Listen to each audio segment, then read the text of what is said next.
Hey, this is John Lee Dumas, the founder and host of Entrepreneurs on Fire. And if you're wanting to learn how to embrace change and navigate through disruption as a leader, then listen to the Leadership is Changing podcast with my good friend, Denis Gianoutsos. He's prepared to ignite. Welcome to Leadership is Changing. Each week, we and our guests provide information and insights through exploring leading change. This is taking your leadership to another level by finding the balance between executive excellence and personal well-being through stories that inspire real change. It's time to adapt in our fast-moving world when leadership is changing with your host, Denis Gianoutsos. Who's your favorite leader and why? Yeah, before we hit record, I thought of someone who really impressed me recently. And I was only in the room with him for 20 minutes, but I'm going to call him out. He's the executive director of Colorado prisons. So all prisons in Colorado. And his name's Dean Williams.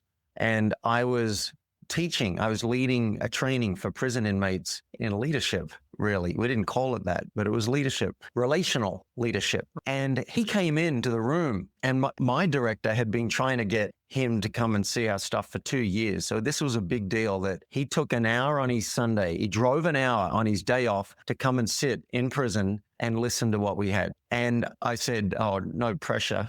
As he came into the room and I did a reveal, which is a great leadership move. I said, I notice I want to say something profound and mind-blowing right now to impress him. But then he sat down and he started speaking and we gave him the floor. And what a leader. Like I was sold on him in the first 10 minutes. He started speaking about his vision and he was transparent. He said, I want to turn around this huge ship and I'm getting a lot of resistance.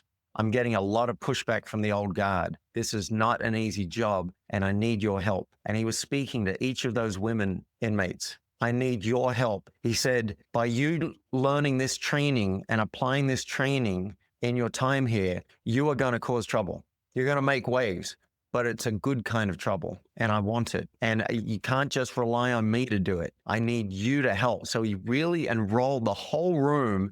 And then he did a couple more reveals that were quite personal. He mentioned a female coworker, how there was a moment between them and a moment of celebration and they had a hug. And he just really went into about what that was like for him as a man and as the boss. And I thought a lot of people, particularly in a hierarchy like that, where you've got the top dog executive director, not just the warden of that prison, but in charge of all prisons, speaking to inmates. And he basically got on their level and said, I need your help. And then to share something personal had me trust him more. So I even sent an email later on to him saying, I'm sold on you and I want to support you in this huge task you've taken on. If you're interested in coaching, let me know. So he'd be my latest favorite leader because of how he showed up in that room. Brilliant how he was vulnerable. That's massive. And also to enlist them to actually help him move his leadership team down to help his leaders. Wow, that's huge. Yep. He was vulnerable and yet he didn't collapse. Yeah, exactly. Nice. So this is a distinction that I think could be super useful for our listeners interested in being an amazing leader. And this is the distinction between, it's called the humility-dignity spectrum. And I was missing this until 3 years ago, and it's amazing. So if you think of the spectrum of where you can be as a human, dignity is a place to stand which says, my voice matters. You don't have to follow me, but my voice matters and I need to be heard. That's dignity, and that's a power position as a leader. And figure from history, we often think about Martin Luther King. I have a dream, hear me out. Then at the other end of the spectrum, if there's a piece of paper, I imagine dignity on the right-hand side and on the left-hand side of the paper is humility. Humility is a place to stand that says all voices matter.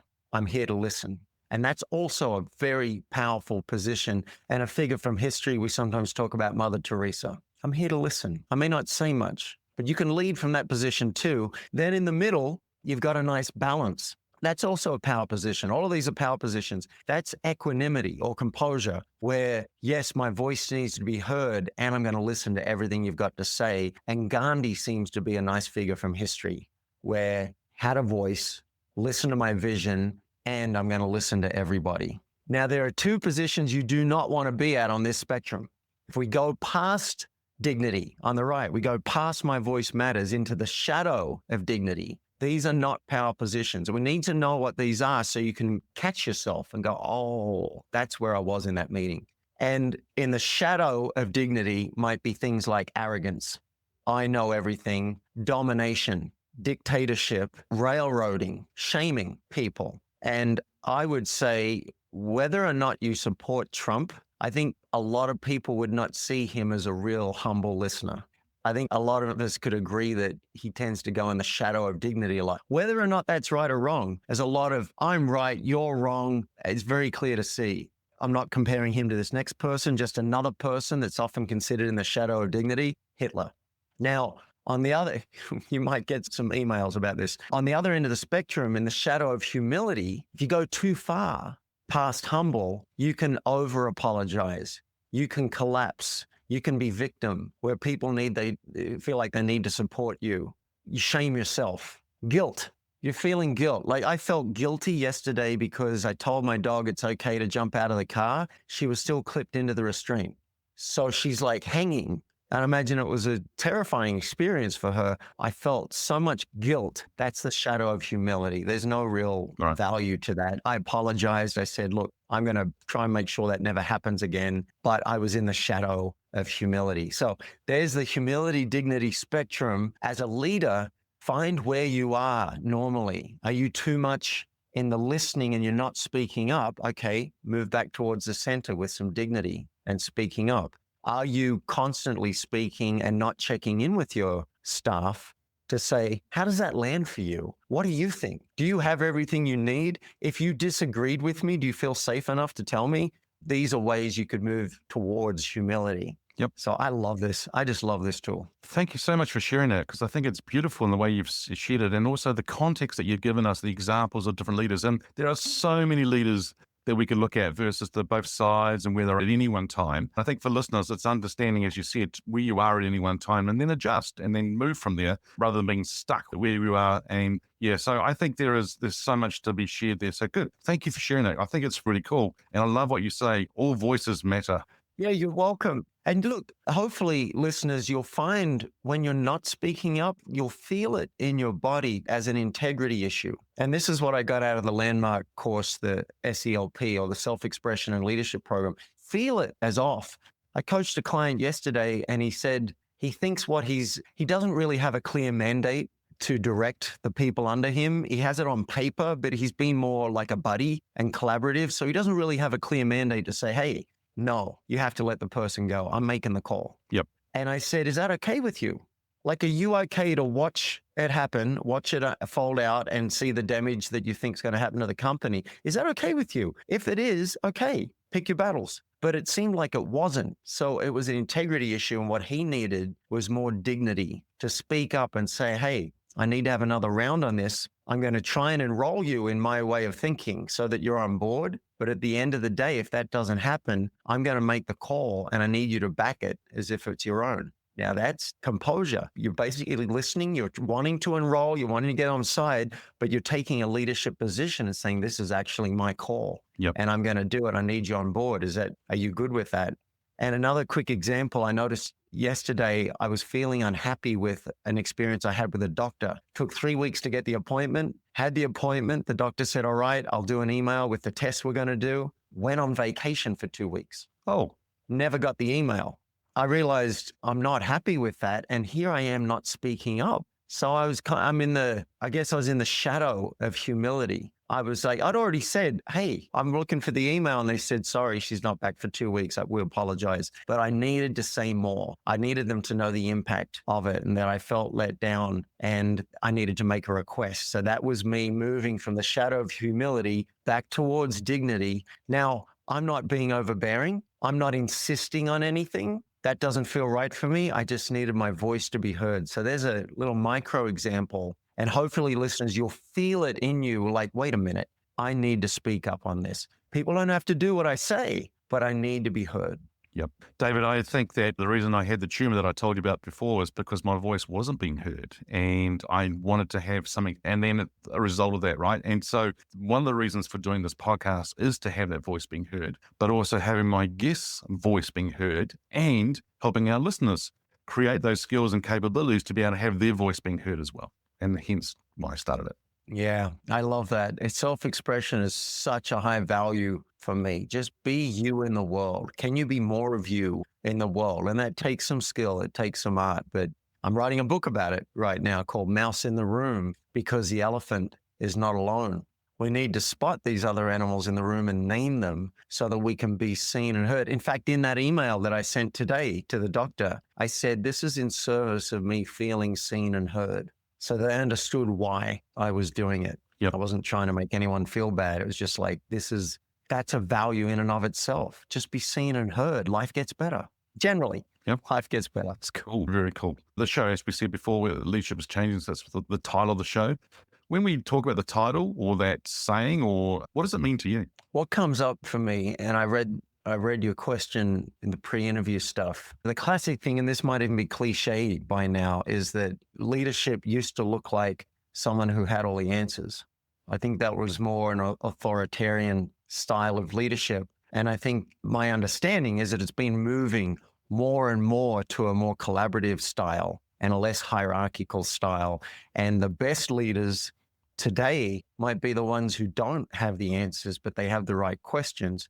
And so I love the phrase, be a kingmaker, not a king. I love it. That's how I think that's one way. I have another way, but I'll stop to see if you want to say anything about that. I like it. Be a kingmaker, not be the king, is what you're saying. Yep. Yeah. Yeah, that's very good. And I also love what you just said there. This is really important here, listeners. Leadership used to look like someone who had all the answers, but it's not actually that. It's actually not having the answers, but actually having the right questions, or having the ability to ask quality questions. And Dave, what I say is that the quality of your life, your business, and everything you do comes down to the quality questions you ask. And I think there's a lot of leaders who don't know how to ask those questions, or there are people in life, in business, that make statements. And if you look below that statement, there's no substance. But leaders aren't, or people aren't asking questions to go, actually, what does that mean? Yeah, it's a hard transition for some people. And I've coached quite a few executives now. I decided to get into it to see what that was like. So I coached some VPs at Warner Brothers and Salesforce. And the thing that got them promoted was that they were a rock star. They were a hero. They were able to get shit done, and they probably did it themselves. So then they get promoted, and it's like, you did well at that. So now help these other 100 people or 10 people or 1,000 people to shine. And it's, wait a minute, I need a whole new skill set now. I need to ask questions. I need to be collaborative. I need to ask people, what do you think your targets should be this year? And then this month, bring them to me. We'll work them out. We'll pick something that's a stretch for you. So I think for people who are used to, and I'm one of them, I love having the answer. I was always that kid in class. I love having the answer. So it's a constant challenge for me in coaching to not give my opinion or the answer, and I don't always succeed at it, and I'll flip it back and say, what do you think? Like my client today said, I don't know what's next this week. And I said, if you did know, what would it be? Or what's one thing that has to happen very soon? And then she was like, oh, okay. And then between us, we managed to come up with it. But yeah, that's a big transition. And the second thing that I hope is changing about leadership, and I think Brene Brown is a strong influence in this, is showing that vulnerability is a strength. So and I've been on this warpath warpath is wrong. I've been beating this drum for 20 something years, ever since I did the Landmark Forum, and I saw a forum leader get up on stage. And on the third day of training us, he said, I'm terrified of people. And firstly, I was like, wow, you've chosen this as a profession and you do this out of service, even though you're terrified of people. So it blew me away. But secondly, I was like, wait a minute, you can say that? You can say that to a room full of people?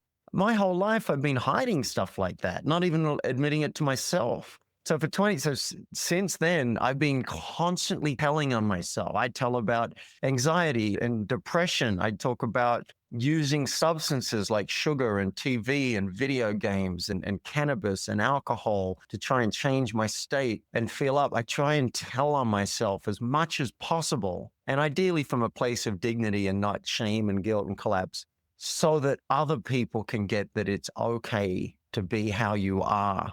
And a classic example, and I think this is from Brene Brown, you're not going to go to a boardroom as the CEO and say, we're running off a cliff. I'm freaking out. We're going under. We've got no plan.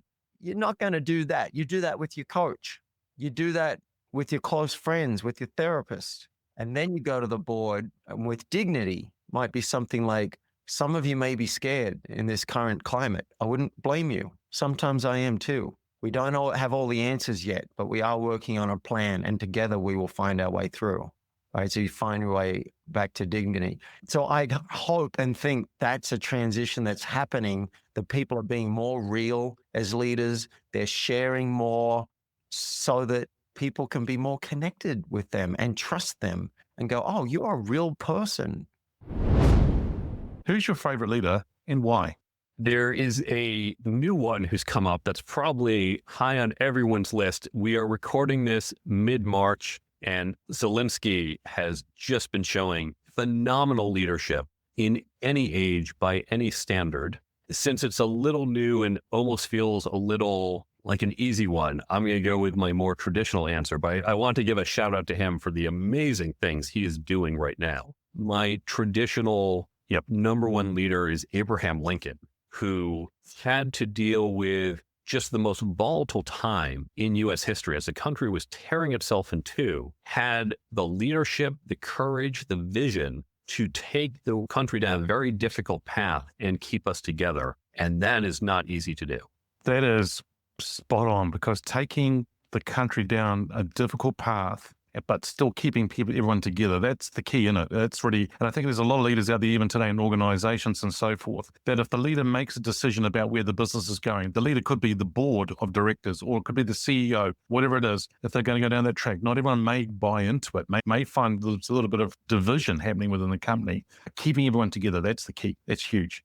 And that's when you look at Zelensky, just to give another shout out, this is a man who, his country, he could have easily, putting his personal safety first, he could have left and said, no, keep fighting, it's bad. But putting himself there front and center, taking on the risk personally, he has unified his country in a way that really just takes him to a whole other level. And what a lot of people don't know, it's easy to say, okay, right now we see what he's doing. When he got the presidency a couple of years ago, he knew what was coming. This is not Ukraine all of a sudden said, we had no idea. They had been planning. He had built up the military last few years. He knew what was coming. And so he also did the preparation work that put them in this position. Too many leaders are reactionary, and the best leaders see what's coming, set their people up to be prepared for certain likely scenarios. Fantastic. Yep, you're too right. And I do every Friday an Ask Denis freestyle kind of episode. And a couple of episodes back, I did one, Leaders Don't Abandon the Ship. And I talked about the Italian captain of that cruise ship that sunk a few years ago.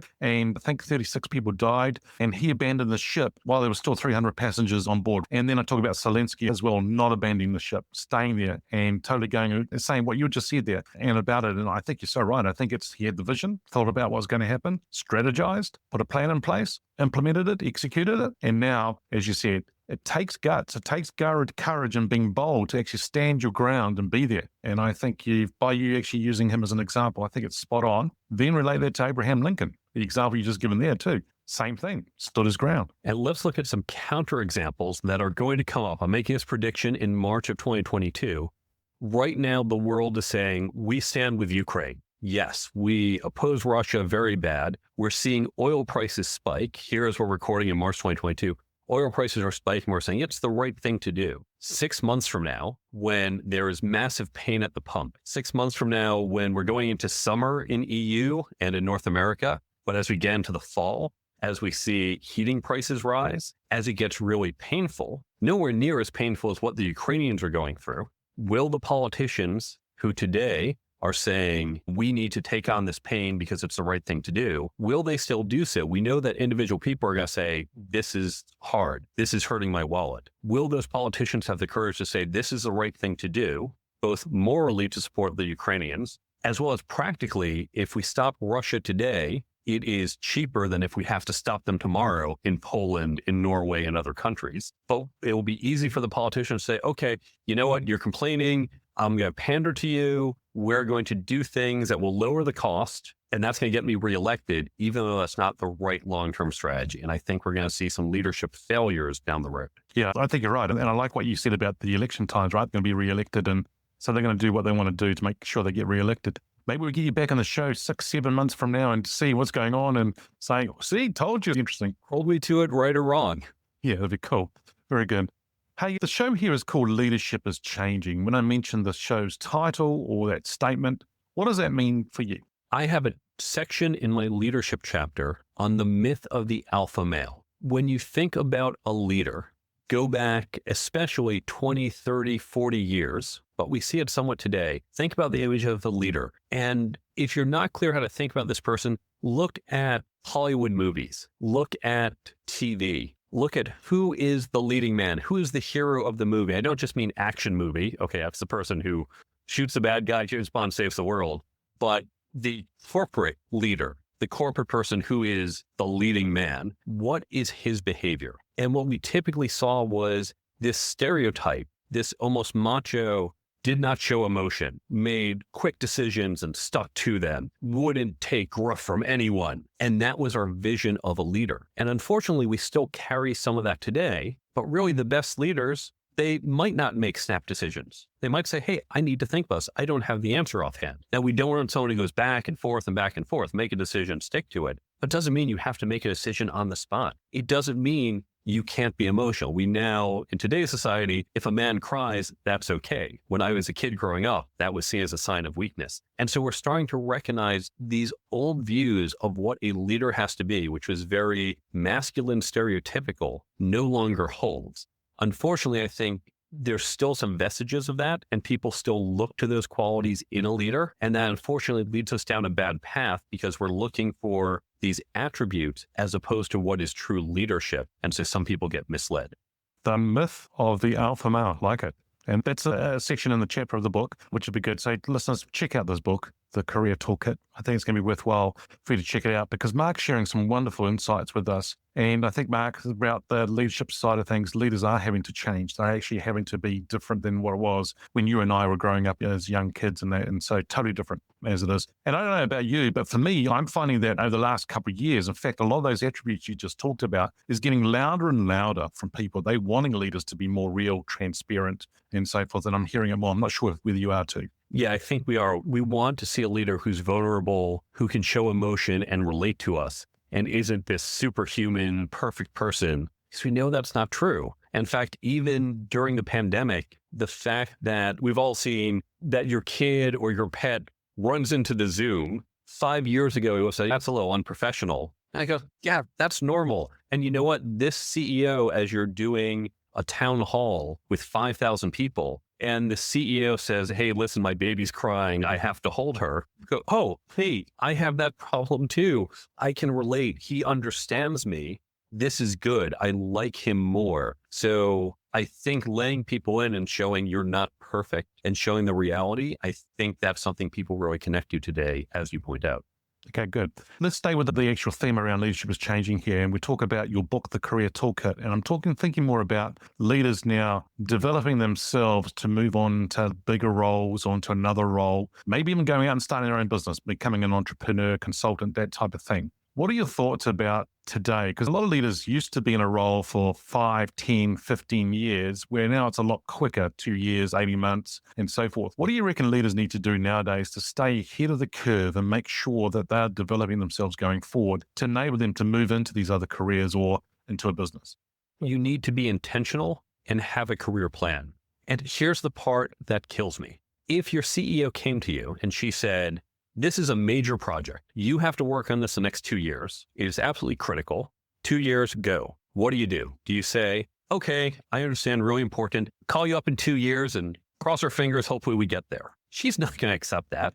It's going to say, no, I want to see a project plan. I want to have milestones. I want you to check in. I want to know how we're doing. And that's what we do. We create that project plan. We create a budget. We create a timeline. Now, we know with that project, we don't say, here's what I'm doing on day 562. I have no idea, but I have that overall time frame. I know what I'm doing near term. The rest is a little fuzzier. And then I update as I go. I'll figure out quarter number 7 in quarter number 5 or 6, and that's okay. But when it comes to our career and you say, okay, you want to be here in 5 years, people say, yeah, but how the heck am I going to know what I'm doing year 2, 3, 4? I can't plan that far ahead. And so they toss up their hands and go nowhere. So just like what we do for our projects at work, you need to do that for your life, because this is that critical project that determines so much of your success or failure. So we need to create a plan. And it's similar to how we do our project planning. I get a little more specific into the details in chapter 1 of my book, but think about that plan. It's okay if it's going to be fuzzy or further out. And it's absolutely okay if you refine it and change it along the way. Perfectly normal. So don't get into analysis paralysis. Don't think it's too big and complex. Not having a plan, that's like not having a plan for your work projects. You know that's going to lead to failure. Yeah, I love the analogy. I think you're spot on. That's really cool. So listeners, don't get complacent. Don't sit back. Think about your career as a project, and pull together a plan and be intentional. I like what Mark said there about being intentional, because if we are intentional and deliberate and we go out and then do things, who knows where you may end up. Think about it. Pull a plan together and get it underway and see how we go. Now, you mentioned just now, leader, that really helped you. But the question I've got for you is, who's your favorite leader and why? Now, this person could be alive or from history. Is it the same person you just talked about, or is there someone different? No, the person I was speaking about, really, he was my first real mentor as such. But I think if I think about real strong leaders, there was a couple of leaders that I really, I suppose, look up to more than anything else. I suppose I'm a big fan of the natural world, and Sir David Attenborough to me is a great leader. I'm a big fan of the ocean and a big water sports fanatic, for example. When it comes to scuba diving, that's me. I love it. It's like my form of meditation when I'm scuba diving, for example. I know it sounds weird, Dennis, but it's true. But for me, Sir David Attenborough, he's such a natural leader. People are energized by his passion and enthusiasm without expectation. And he doesn't do it for money. He's not the most wealthiest guy in the world. But the reality is that his purpose in life, and chap is what? He's in his 90s now, right? He's in his 90s. He has his career is all based around his purpose, which is all about preserving whether it be animals, mammals, and so forth. That's his embodiment. I really love that about him. And he's not ego driven. None of that. He's not driven by money. He just loves what he does. And I love what you say, that he's a natural leader and he has the passion and enthusiasm without expectations. I love that. And yeah, it's really cool. Now, you said there's possibly 2. So that was 1. Is there a second one? So there's another gentleman that I've taken it to a bit of a soft spot to, and vice versa, actually. And one of the other gentlemen that I've been following for quite a number of years is a guy called Marshall Goldsmith. And Marshall he's a New York Times bestselling author. He's been in probably the world of leadership and executive coaching for the best part of 50 years. So half a century or thereabouts. He's probably what I call the godfather of leadership, right? Or the godfather of most people in senior leadership or senior management roles have heard of Marshall. But effectively, I was introduced to Marshall actually through mutual contacts of mine that has taken years and years to nurture the relationship over time. And they introduced me to Marshall. And we got on like a house like fire. I remember last year, actually, I was introduced to Marshall for the very first time. And he came onto my podcast. And honestly, Dennis, it was such a laugh. It was such a laugh. It really was. Such a fun guy and such a humble guy. He's a humble gentleman is how I would really subscribe. And for me, he's just a really nice, down-to-earth guy and so knowledgeable and just so giving. And that's, again, another person. That's a great trait and a great strength that great leaders have. Yeah, absolutely. Being humble, definitely. Tell me, have you met Sir David Attenborough? I haven't, no. I'd love to, though. So, yeah, well, so Adam, here's a question for you that I just thought of, and that is, if you and Sir David were sitting on a park bench having a cup of coffee or a cup of tea, what would be a question you might ask him? That's a really interesting question. I would probably ask him something on the lines of, do you feel like the work that you have done over the past 70 years, because I think that's what he's been doing in the last 70 odd years, do you feel like it's made a contribution and an impact to how people want to remember you once you've passed? I think that will be my good question. Yeah, absolutely. So it's more about the impact he's making and also his legacy. And yeah, I think that's a very good question to ask. Yeah. Now, the show here is called Leadership is Changing. When I mentioned that title or that statement, what does that mean for you? For me, leadership is consistently changing. It's consistently evolving, especially when we think about how technology is evolving, how business is evolving. Let's look at the last couple of years, for example, the way that leaders have changed in terms of their behavior from working from home, where a lot of us have been working from home. The way that our leadership styles have also changed. So we have to evolve our leadership styles based around the demands of people. What is it that people want and need? We still continue, depending on where you are in the world, of course, and where you're listening to this. It's going to depend on what the demands of people are and their culture. So first of all, because most people want to feel supported, human beings are very much social animals, Dennis. And if we're social animals, what is it that social animals need? They want to feel like they want to see a leader who is authentic and vulnerable. They can show that vulnerability. And I found that, especially prior to 2020, I found that when we think of the word vulnerability, when we think of the word authenticity, leaders always saw it as a sign of weakness. But actually now what we're seeing, as leaders have begun to see the impact of what the last couple of years has had on people's mental health, is that they have parked their own egos and they've parked their own egos to one side, and they've thought about others. And great leaders, others first before themselves. Really important. And so for me, that is a real game changer for me. What is it that people really want in this world? Number one, they want more compassion, right? Strong leaders show great compassion. They show understanding that actually, you know what? I understand you. I want to support you. I want to give you the tools and resources and empower you. That's what great leaders do now. Not everyone's going to step up to the game, but that's what the great leaders do in 2022 and beyond. Awesome. Great leaders put others first before they put themselves. So I think that's a really good point to make. And I think Simon Sinek's actually written a book, Leaders Eat Last. And I think that's very similar to that as well. And I actually think it's spot on there, Adam. Really good thoughts, some good analogy as well that you put with it. So thank you for sharing that. Thank you for listening to this episode of Leadership is Changing with your host, Denis Gianoutsos. Each week, we and our guests provide information and insights through exploring leading change, inspiring executives and leaders to adapt and lead a bigger game in a fast-moving world.